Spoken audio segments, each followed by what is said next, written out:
Hello, this is Todd Lewis, your host of the Praise of Folly podcast. I'm tonight joined by Keith Preston to discuss liberalism.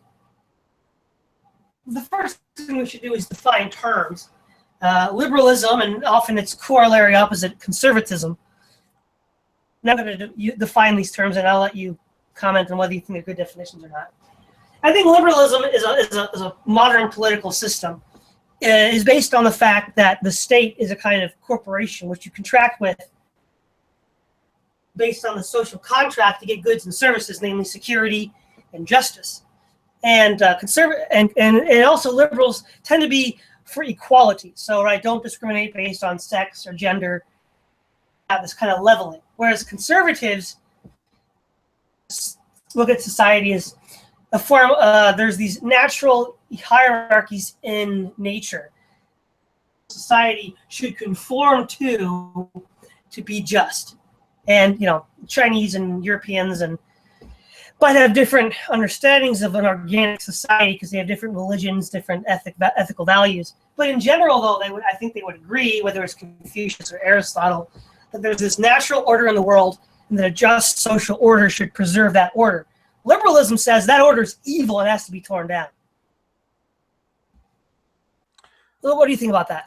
Well, I think that's a fairly good starting point in the sense that if we look at the historic differences between the left and the right, the left, I think, has a view of human nature that thinks that human nature is malleable, that human nature largely is a product of circumstances and material conditions and things like that. And therefore, the tabula rasa. Yeah, the tabula rasa, exactly, and therefore can be changed. That changes in social arrangements or education methods or institutional systems or whatever can actually change human nature. Now, there are varying degrees of extremes when it comes to things like that. I think Mao Zedong once said there was proletarian human nature and bourgeois human nature, meaning he thought different social classes are like different species or something, which that's an extremist point of view. But liberalism trends in that direction, whereas conservatism tends to, or the right tends to think of human nature as being more fixed or more immutable in particular ways. And I think another distinction is the one you mentioned about hierarchies. Conservatives or the right tend to be much more accepting of hierarchies, saying, well, people are just unequal by nature. Some people are smarter, some people are healthier, some people are more personally responsible, some people are more wizened or whatever. For example, they would say it's perfectly legitimate for there to be a social hierarchy where parents are over their children, and then the community is over subgroupings within the community or within any kind of institution. The Pope is over the cardinals who are over the priests, or the generals are over the sergeants who are over the privates or whatever. Conservatives, I think, are much more accepting of hierarchical social arrangements. Liberals also tend to have a view of history that tends to be more linear. They tend to think that history is evolving towards some sort of higher state of being or higher state of existence, whereas I think conservatives tend to think of society or history as being more cyclical in nature. Civilizations rise and fall, cultures come and go, governments come and go, but it's not necessarily evolving towards some end of higher equality or more social justice or something like that. I think that's one important difference. And I think another point of view that's extremely important when we compare liberal and conservative or left and right is the issue of tradition versus progress. And that is, conservatives look at things like traditions and say, well, if it ain't broke, don't fix it. If something has endured over a long period of time, then perhaps there's some reason for that. Perhaps there's something good about that. And if we go out and tamper with it too much, we might break something. Something might get lost in the process, something that's of value. The liberals are more likely to look at the existing state of things and criticize things that they think are unjust or unfair or whatever, and they will accuse conservatives of being too comfortable with the status quo and too indifferent to, suffering or oppression or things like that. Then of course the other side of it is, well, change might be a good thing. Conservatives will come back and say, well, change might be a good thing at times, but you don't want to just change for the sake of changing, and you don't want to do more damage in the process. So I think that conservatives tend to be more respectful and admiring of tradition, more hesitant to try to change things that have endured over a long period of time, whereas liberals tend to be more disdainful of tradition and more oriented towards this idea of we've got to constantly be working to improve things and get to the next level of social progress. Yeah, I think those are all very good distinctives between conservatism and liberalism. Now, liberalism as a modern movement can trace itself back to Hobbes and the social contract. And in many ways, big government liberalism, I think, is Hobbesian. You have the right-wing liberals under Locke and the left-wing liberals under Rousseau. Locke is willing to accept certain hierarchies, like the hierarchy of family and corporate hierarchies and even government hierarchies, whereas Rousseau would seek to level almost all hierarchies. But Rousseau and Locke do agree that religious hierarchies I think they would both agree that religious hierarchies should be disempowered. So really a liberal, it's like a right-wing liberal is willing to accept some equality but some hierarchy. A left-wing liberal tends to just want to wipe out hierarchy entirely. We see also that at that time, especially around the time of Rousseau and Locke, people like Voltaire and Jefferson, there's a certain narrative that was crafted that the wars of religion in Europe, the ethnic strife in Europe was going on, and then these liberals come along and say, hey, let's agree to this sort of common sense view of government and politics where we kind of delegate power to the state and, make sure that ethnicity and religion and all these other issues are less important in order to reduce violence. And that's sort of the peacemaker narrative they give us. But of course, what they fail to tell you is that they actually killed more people implementing the system than the wars of religion did. Because, the French Revolution, the Napoleonic Wars, the American Revolution, both talked about the U.S. federal government's war against the South and the Native Americans. And we could also probably include England's colonial expansion in the 18th and 19th centuries. And so the cost of the peace was actually probably more expensive than the wars that were going on before. Yeah, well, the one thing that's a paradox of liberalism and ideologies of the left in general is that they have this idea that on one hand they're all about liberation and ending oppression and things like that. At the same time, they have this idea that seems to be derived from Rousseau's idea that man must be forced to be free. We've got to liberate people from oppression, so that's why we have to go out and start attacking people and killing people.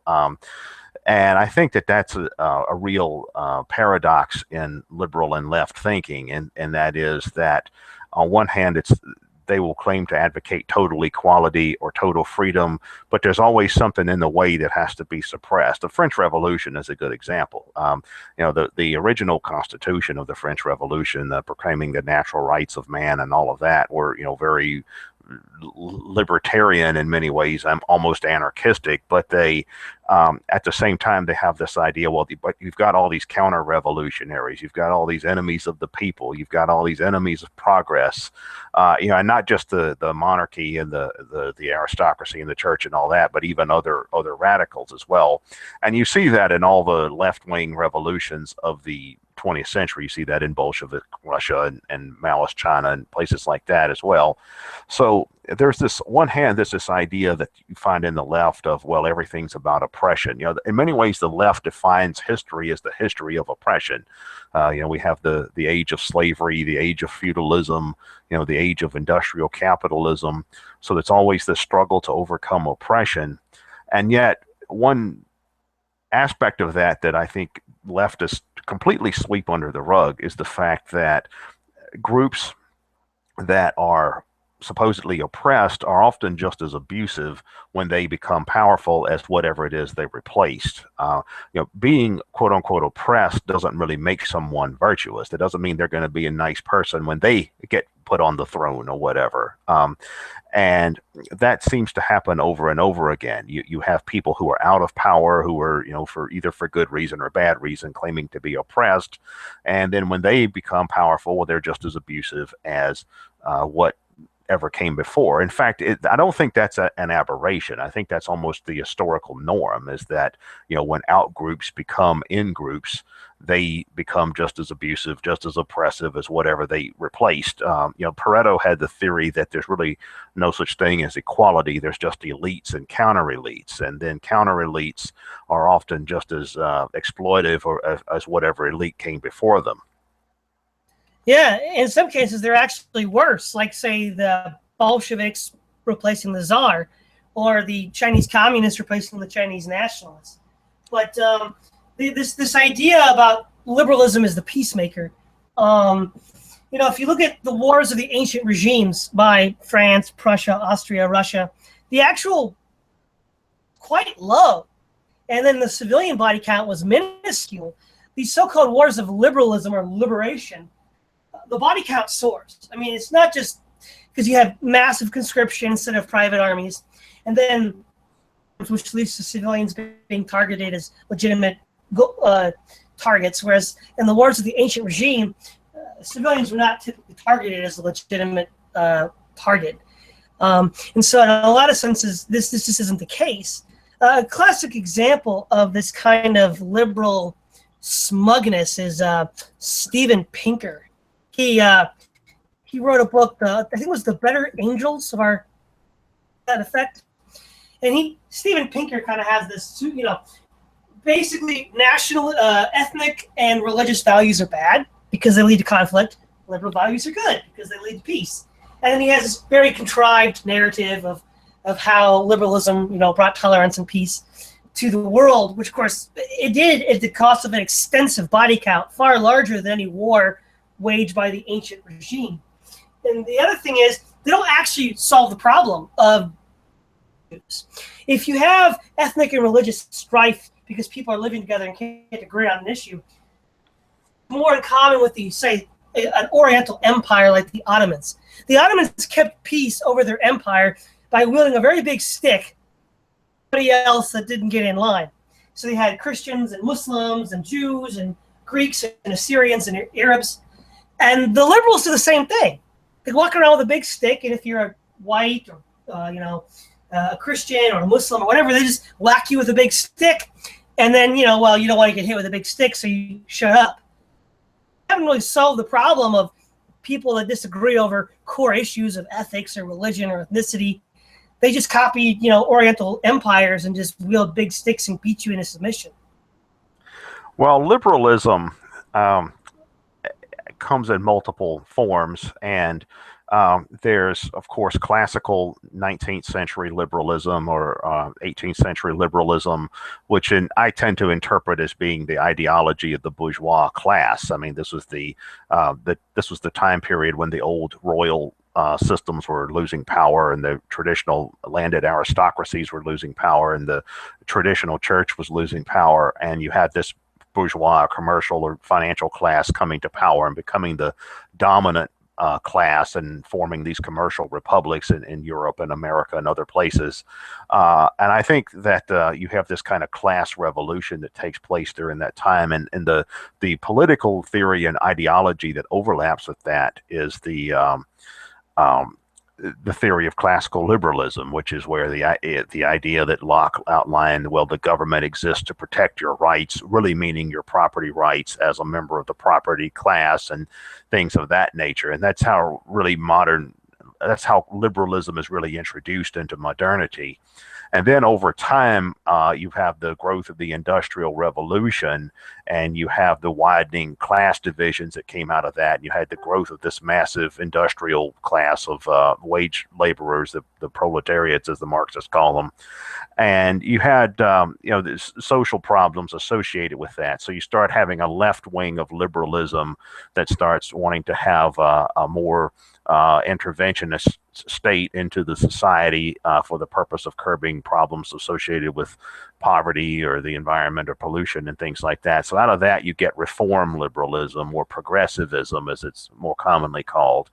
And then that's really, I think, the basis of the difference between liberal and conservative as Americans define those concepts today. American style conservatives like the Republican Party are really just right-wing liberals, and they're about the values of the commercial class, whereas left liberals tend to be more in the vein of the 19th century, early 20th century progressives. It's sort of like the commercial class plus the kind of managerial public administration state that's there to keep all these social problems in line.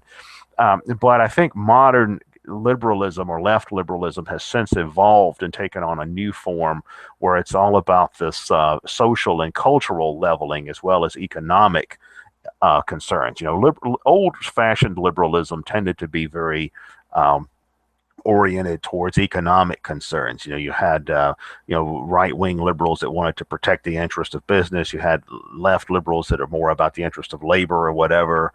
And now you have liberalism. It's more about social leveling along the lines of race, gender, gay rights, and transgender rights, and all of that.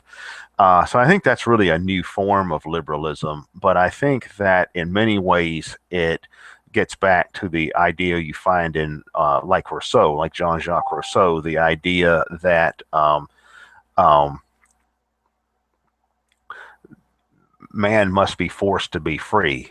We have to break down all of these social hierarchies, and if people don't want to do that, well, we have to force them to do that.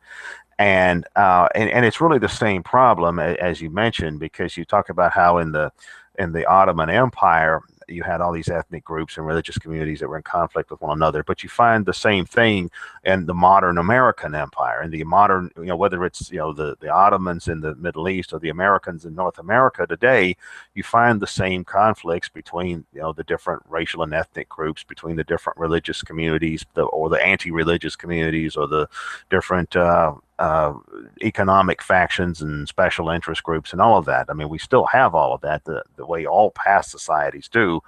And you see modern liberals claiming superiority on the basis of their own value system. They're saying things like, well, we're only intolerant of intolerant people. That's one of the slogans you'll hear from that camp quite a bit. Which means everybody who's not a liberal.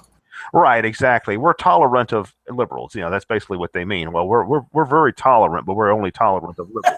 It's I mean, what's interesting is that they always profess all of this tolerance along the lines of race, gender, and all these other things, but they have no use at all for people in the minority groups that don't share their social or political views.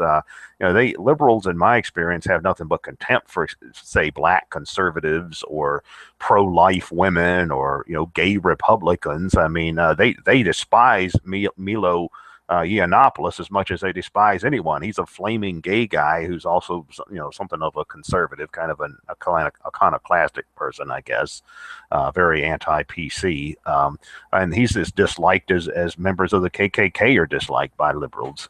So it seems like that this is a very selective form of tolerance. It's sort of like, well, we tolerate people who share our political ideology, and that's about it. I think that conflict is always going to exist between people with different values and different beliefs, and I tend to look at it like, having studied many different types of political philosophy and ideologies, and as well as the different cultural systems that support these and different philosophical systems that support these, I tend to think really no one is fit to rule. I'm an anarchist by disposition or philosophy, but I tend to think that power should be spread out as much as possible. I tend to be very skeptical of concentrated power, whoever holds it, and I tend to think that it's not possible to come up with a system of universal values that can be applied to everyone, every place, everywhere. Yeah, sort of related to this difficulty of finding agreement is the liberals. They pretend with the disestablishment of church and state They claim that there's no shrine, there's no temple where you have to go and burn your incense, like in the Roman Empire, where the Christians had to burn their pinch of incense to Caesar. Mm-hmm. And they want to claim that the temple's empty. There is nothing there.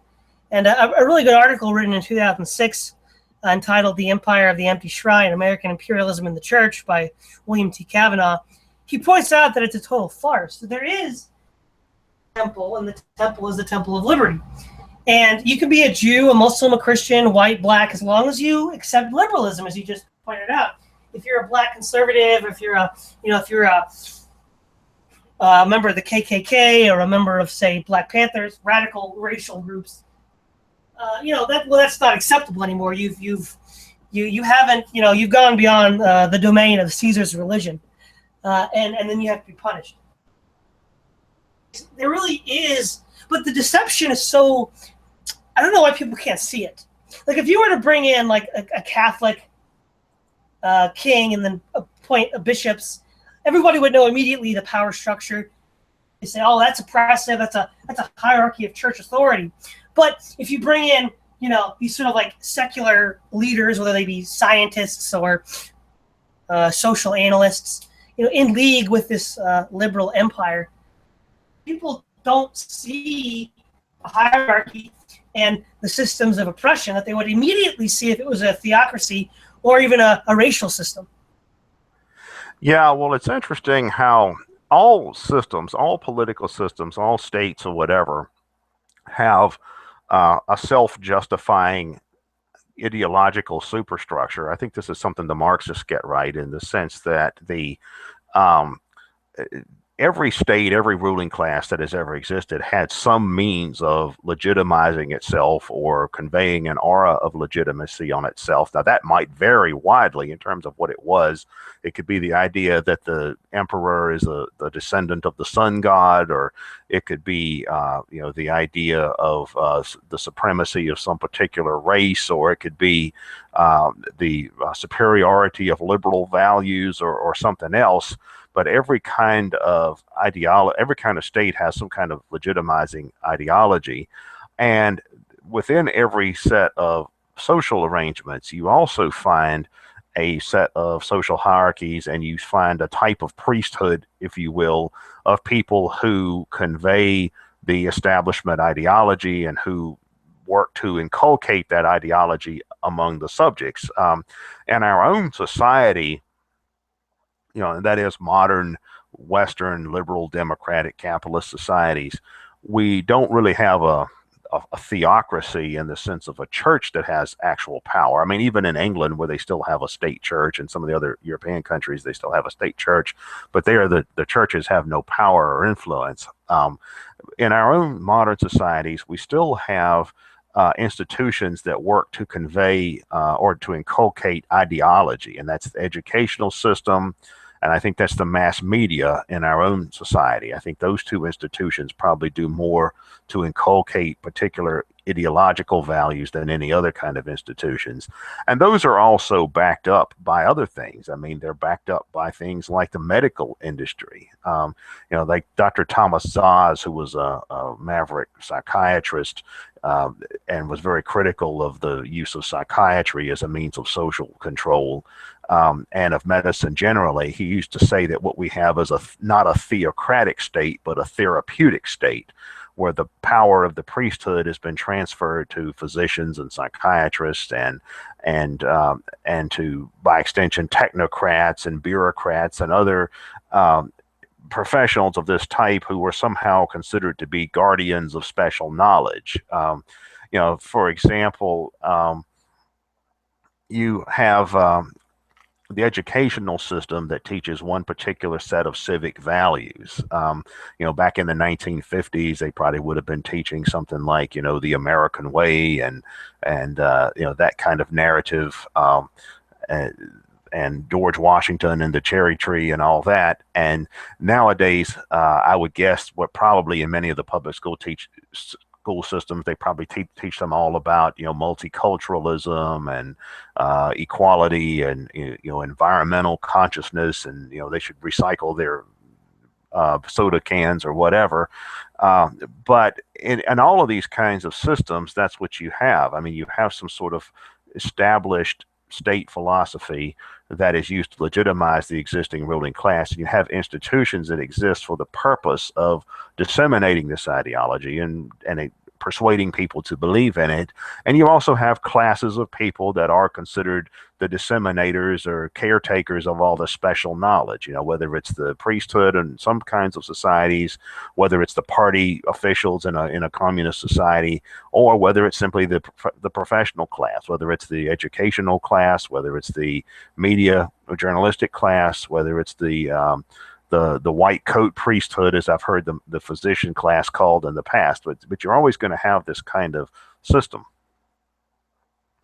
Exactly. It's always going to be there, and pretending that it's not is only dishonest, which I guess in that sense makes the ancient regime somewhat more ethical, because at least it didn't pretend to not be there. Right. But with liberalism is, I think the drive for equality, which we mentioned earlier, is very important. Now, right-wing liberals only support some kinds of equality. They do accept corporate hierarchies, much to the chagrin of left-wing liberals who would rather see corporate hierarchies leveled. I think part of the problem with liberalism at all is no matter how much hierarchy they want to abolish, and I think you've mentioned it before in some of your works, there's the Pareto 20-80 rule. There's the iron law of oligarchy. There's always going to be that 20% on the top that runs everything because they're good at running everything. It's just like what they're good at. And so they're going to be the 20% of the top that run everything. Pareto. They're always going to be there. So what you really need to do is you need to have transparency so we know that they're there and they can't hide behind some liberal smokescreen. And we also, hopefully we should have some forms of accountability as well, which would prevent them from monopolizing power over the rest of us. But they're going to be there, whether we like it or not. The question is not how to get rid of them, but how to keep. I mean, they're necessary. They're the 20% that know how to do things, but they could also be dangerous. So we need to have this balance between the useful services out of this top 20%, the iron law of oligarchy, but then also keeping them in line so you don't get someone like Stalin or Hitler or Mao. You know what I mean? Yeah, well, I think that's the real fundamental political question. I think the main political question is who has power and what are they going to do with it? I think that's really the first political question that there is. In any kind of society, there are going to be people who have power, and they're going to have their own objectives that they try to use that power to achieve. I tend to be of the point of view that says power should be spread out as much as possible. For example, to use this election that's going on in the United States, I get people all the time asking me, who are you going to vote for? Who do you think is the best candidate? And my honest answer to that is I'm not impressed with any of these people. I don't know that Donald Trump or Hillary Clinton or Bernie Sanders or Ted Cruz or any of these other people that were in the running in the past are really suitable for ruling a nation of 320 million people with a wide divergence of cultural and philosophical values and economic interest and things like that. So I tend to be of the point of view that says that power should be spread out as much as possible among many different kinds of groups, among individuals. I agree with liberals and libertarians and other people that are generally in favor of trying to dismantle systems of oppression. I also agree with conservatives in the sense that, we can't say that someone is virtuous because they've somehow been enlightened by ideology, and that means that they're entitled to, have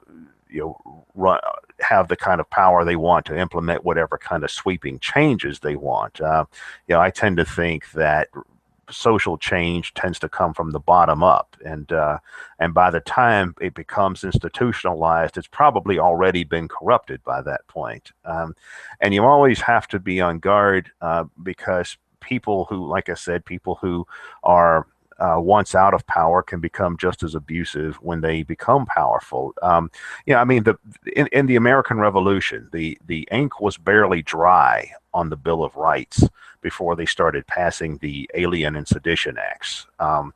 The gay rights movement, I mean, that was barely out of the closet before they started suing people for not baking them a wedding cake or whatever. And that kind of thing tends to happen very rapidly. It's one group is an out group, then they become an in group, and overnight, it's sort of like a matter of meet the new boss. He's the same as the old boss. So I think that the real problem with any kind of ideology that glorifies power is that it doesn't really take into account the degree to which power can be and normally is abused. And I think one issue that some people have is they have this idea, well, they're all for a very unconstrained system of power as long as it's their guy that's holding power. Everybody wants to be a dictator. Everybody would be fine with a dictatorship as long as they could be the dictator. And I think for a lot of people, they hope for the second best thing. Well, maybe I won't be the dictator, but people who think like me will be the dictator. And usually that's not how it happens. Usually the person who's ruling over you, or the group that's ruling over you, are going to be people that don't really have your interest in mind, or with whom you have substantial disagreements. And I think for that reason, power needs to be spread out as much as possible. Within the context of the American political system, I think it would be good if we had more political parties that competed in elections, not just this Democratic Republican duopoly. If we had more powers reserved for states and localities, if we used the process of ballot referendums and constitutional amendment to put more limits on the power of institutions. And I think that restraining power is generally really the key political challenge. How do you keep institutional power from becoming abusive? The research that's been done in psychology shows that about 1 in 25 people are sociopaths, or test out clinically as sociopaths. There was a very interesting book a few years ago that came out by a professor of psychology, I think at Harvard or Yale or one of those places, by the name of Martha Stout. And the book is called The Sociopath Next Door. And it talks all about how approximately 4% of people test out clinically as sociopaths. And these are the kinds of people who are usually the most motivated to try to gain power over other people. And they're often very clever and very conniving in terms of the means that they use to go about doing this. And there's all kinds of ways they can use, they can seek power over others. But I don't think it's a coincidence that people in positions of political power quite frequently resemble sociopaths. I think that sociopathic people are the people to whom power comes most easily and most naturally. And in many societies around the world and throughout history, that's ultimately what you ended up with. You ended up with the sociopathic class being essentially synonymous with the ruling class. And I think that's probably the main reason why power needs to be restrained. I think probably the main difference that I have with some liberals and some conservatives is that there are liberals who think that the state or other institutions have to have power to break down perceived injustices and inequalities and oppressions and things like that. I've even heard communists defend states like the Soviet Union like that. I once heard Michael Parenti, an American communist and a very prominent leftist intellectual, make an argument for that. He was saying, well, he was saying the critics of the Soviet Union, they had it wrong. They didn't understand that to really achieve socialism, you've got to break down all these competing power systems that are trying to keep this old oppressive order in power. But in the process, what you're doing is creating an oppressive order that's just as bad, if not worse. And if you find people like that on the right as well, you find people on the right who think, well, we've got to have a state that has all sorts of extensive, far-reaching powers, usually not to break down inequality. That's not equality is not as much of a value for people on the right, but it's more to guard against some threat from without or some threat from within. Some of the ideas that you see coming from the Harvey Mansfield types, that particular type of conservatism, the kind of, well, the state has to have all sorts of draconian powers to fight terrorism and wage war and things like that. So I think that's one point of dissent I have with some types of conservatives and some types of liberals, and that is that power is something that you really need to be skeptical of. And even many libertarians and anarchists, I have this kind of, obviously anybody that knows anything about me knows that those are traditions that I identify with. But I've noticed that a lot of libertarians and anarchists have a much more rosy view of human nature than I do. Like I look at it like really no political ideology, no political philosophy, no social group is really fit to rule over others. And that includes the ones I belong to as well as any others. So consequently, power needs to be dispersed as much as possible. Like one of the old classical anarchists from the early 20th century was Errico Malatesta. He was an Italian anarchist, and he said that we anarchists don't necessarily believe in the virtue of common people or the individual or any of that, but we think they're more virtuous than people who actually hold power actually are. And of course, anybody, when they start achieving positions of power, starts falling into the temptation to use that power abusively. Bakunin, in his classic criticisms of Marx, once said, take the most zealous revolutionary, put him on the czar's throne, and he'll be the most awful oligarch or autocrat that you could ever find. And that's exactly what happened in Russia with Lenin and then Stalin. It's like Bakunin's prophecy there became true almost to the word.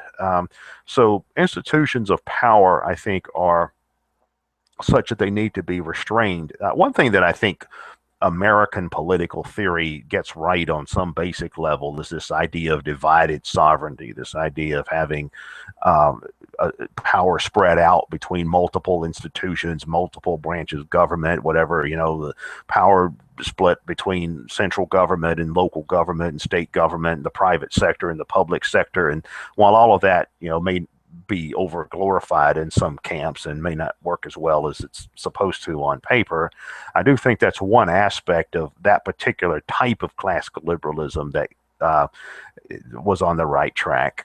And you find that in traditional conservatism as well. You find in traditional conservatism a type of suspicion of far-reaching, sweeping change in society.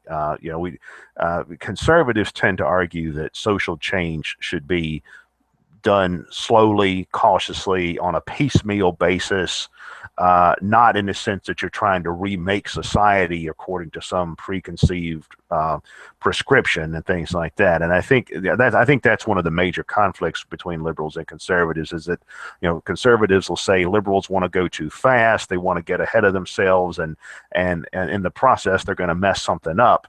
Whereas liberals say, well, the conservatives just want to apologize for things that are wrong now and don't want to really go to the walls to try to correct some of these problems. And I think that the two sides have valid criticisms of each other. I think that the conservative critique of the left as wanting to run blindly into the darkness without wondering what's in there, without knowing what's in there, is a valid criticism. And then the liberal or left point of view that conservatism perhaps at times tends to get too comfortable with the status quo is another valid criticism as well. Yeah. One of the there's a couple of points that I think would be interesting to bounce around. Now, you mentioned that the political authority, and I tend to agree as far as it goes, should devolve to lower levels, treated so that it doesn't become tyrannical.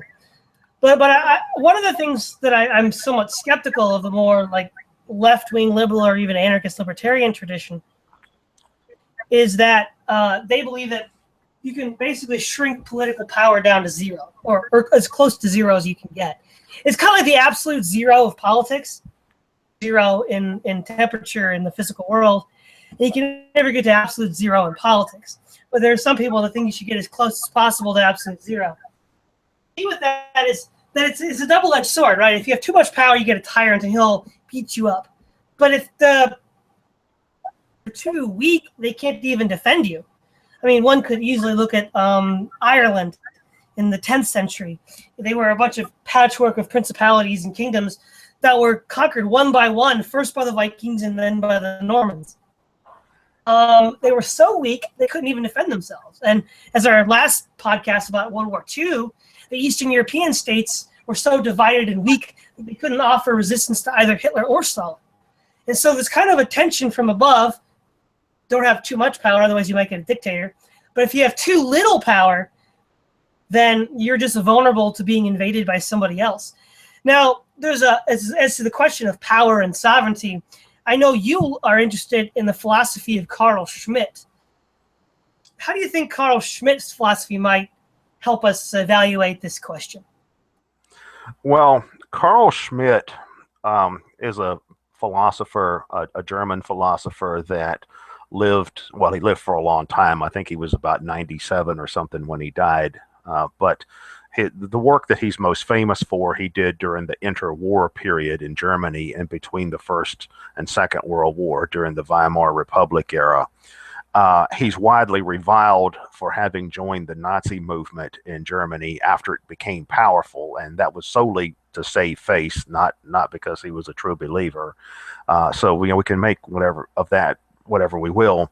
But Schmitt was, I think, one of the most interesting political theorists or political philosophers of the 20th century. And it's not that I necessarily agree with all of his views, but he basically argued that the essence of power, or the essence of politics, is what he called the friend-enemy distinction, or the friend and foe distinction. And that is, politics ultimately is about armed collectives being prepared to fight to the death, because he ultimately thought that, well, war ultimately is what the state is all about. I mean, that's its real purpose, is to fight wars, and safeguard territory against invaders, or perhaps keep the peace internally as well. But he had a very Hobbesian conception of the state. He was very influenced by Hobbes.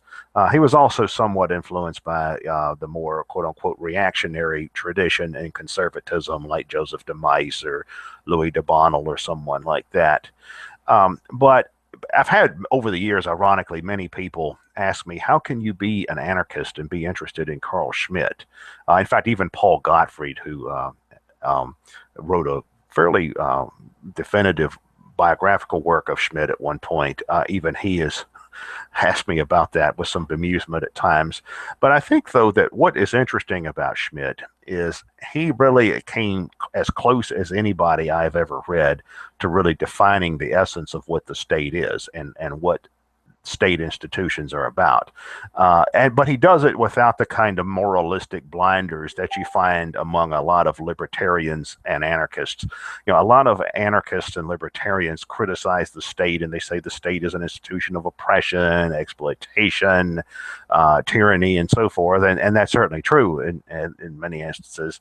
But they are condemning the state in a moral sense, and maybe that has its place, but Carl Schmitt tried to look past that and said, well, it's not really whatever you think of the state morally, this is just what the state is. The state is really an amoral institution in many ways, in the sense that it really just exists for the purpose of maintaining power, and to the degree that a state is able to maintain power, it's a legitimate state. And if it can't maintain power, it's not a legitimate state. Carl Schmitt also wrote a book called The Crisis of Parliamentarianism, or Crisis of Parliamentary Democracy. And what he was actually criticizing in this book was the Weimar Republic, and he was criticizing the Weimar parliamentary system in particular, where he was saying, look, all these guys do is get together and fight. They can't get anything done. We've got Germany being in a state of ruin, the economy's in shambles, worldwide depression, mass unemployment, just suffered military ruin. We've got these extremist, fanatical movements developing from the left and right. And what does Parliament do? They sit there and argue over procedure all day.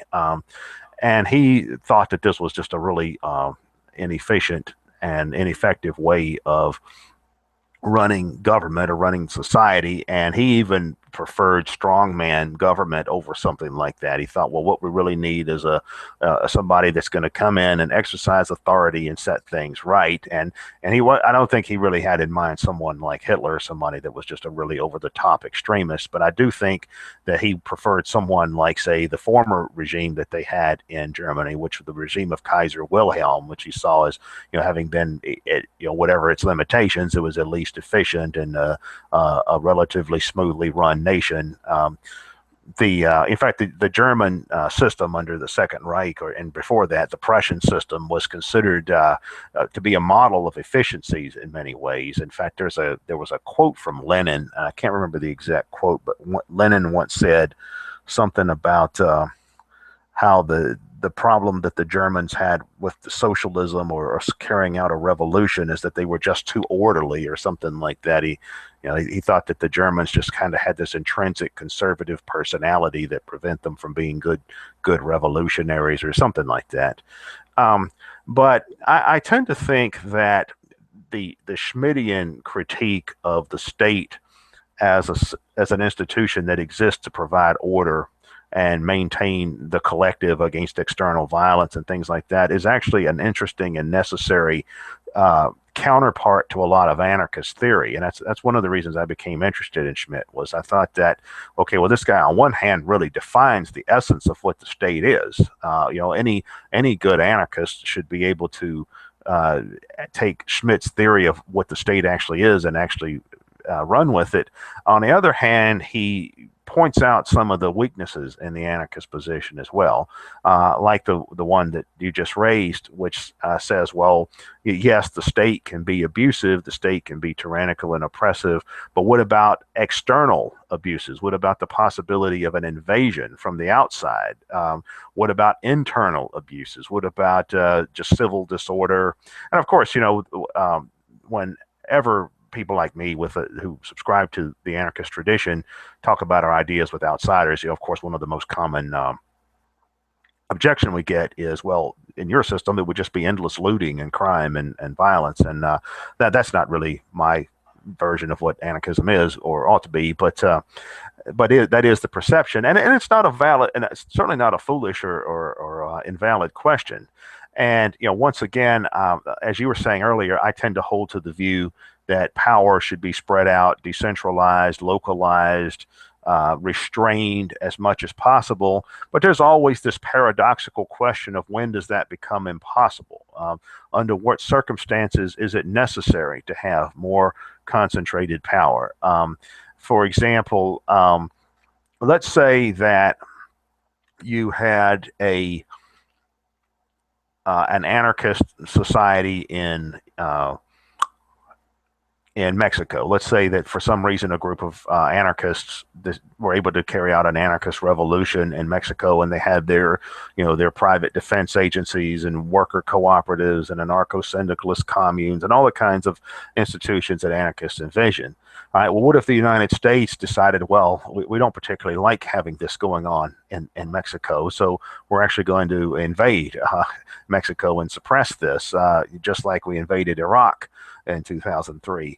Well, in that case, it would certainly be necessary for the anarchists of Mexico to defend themselves against this external invasion, which would require collaboration between local groups and regional groups and things of that nature, private groups, which in turn would create a type of centralization for the common defense, which would have the distinct possibility of evolving into a new state. So that paradox is always going to be there. I don't think there's any way around that paradox either. I mean, I think there's no way to define it away. I mean, some anarchists and libertarians try to define that paradox away just with semantics, but it's always going to be there. Yeah. In an article written in 1994-95 by Roderick T. Long entitled "Defending a Free Nation," he tries to define away this paradox by saying organization without centralization, which of course is an oxymoron. Any organization by default is going to have hierarchy, which by default means you're centralized. And I feel like that on the one hand, it is good to be concerned about centralized power. It's very dangerous. The 20th century has shown us that centralized power, even in the hands of democratic regimes, states that bombing of Germany and Japan and Vietnam in the 20th century and then Iraq in the 21st century can be very dangerous. But I also feel like, on the other hand, though, that many times anarchists, again, too glibly ignore the other problem. The other problem being, what if you're too weak to resist? You can't stop the looting, the barbarians. You're never going to have civil society at all. I mean, a classic example would be something like Somalia today, or in times past, in many, like say, Ireland in the Middle Ages, or certain parts of the Western Europe after the Roman Empire collapsed. Nobody was strong enough to repel the barbarians, and they just kept on getting looted and raided, and they never got a chance to build up. And historically, that's the case. And anarchism, of varieties, has really not come to grips with that other side of the paradox. Yeah, I think that there's always going to have to be some kind of balance that's struck between the two. As an anarchist, I've written volumes of material over the years about what my own version of anarchism would be, and it basically amounts to, decentralized, regionalized federations of intentional communities or micronations or just localities or city states or something like that. And then this creates an infrastructure whereby different people with different kinds of value systems, all the different types of anarchists and libertarians and overlapping philosophies, as well as other people with, different kinds of beliefs that maybe many anarchists would disagree with, but all of these types of people and groups can largely achieve some degree of sovereignty for themselves and coexist peaceably with other people most of the time. At the same time, there's always going to be this issue of, well, what about things that are necessary in certain circumstances? Common defense is probably the most important one. That's one. Now, I think in the United States, a much more serious problem is it's not national defense, it's national offense. What we now have is national offense.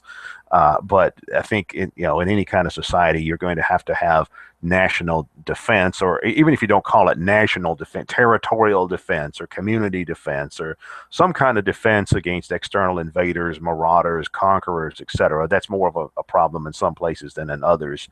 For example, the Tibetans, as long as they're next door to the Chinese, to the PRC, that's obviously going to always be an issue for them, whether they eventually achieve their independence or not. But that issue of the common defense is always going to be there. There's also the need for internal order. There really are criminals. There are behaviors that would be considered criminal in any kind of society. Obviously, no society can have open season of looters and thieves and muggers and all of that kind of stuff. And then there may be other issues as well that require some kind of coordination, maintaining transportation systems, maintaining waste disposal systems, maintaining other protecting the environment, other kinds of concerns of that type. So there's always going to be that paradox there in terms of, to what degree do you allow centralization to develop for the sake of these common purposes, and how do you keep that from getting out of control? I don't think there's any one correct answer to that. As the Roderick Long essay you cited mentioned, it's actually interesting that a libertarian society full of mercenaries and militias and private defense agencies could actually become quite imperialistic. Exactly. These institutions could turn right around and say, well, let's go start conquering people, depending on, whatever other circumstances were there. So I don't think there's any one correct solution to this problem. I don't know that there's even is a solution. It's kind of like the quote from Jefferson, I guess it was, who said the eternal vigilance is the price of liberty. Or there was an anarchist anthropologist, his name was Harold Barclay, who had a philosophy he called anarcho-syndicalism, and that is that the battle is forever. The forces of power, the forces of liberty are always going to be conflicting with one another up to a certain point, and neither one is ever going to go away entirely. Yeah, I think you're right about that. But we're nearing the end of our podcast, so thanks for coming on, Keith. This is Todd Lewis, host of the Praise of Folly podcast, signing off.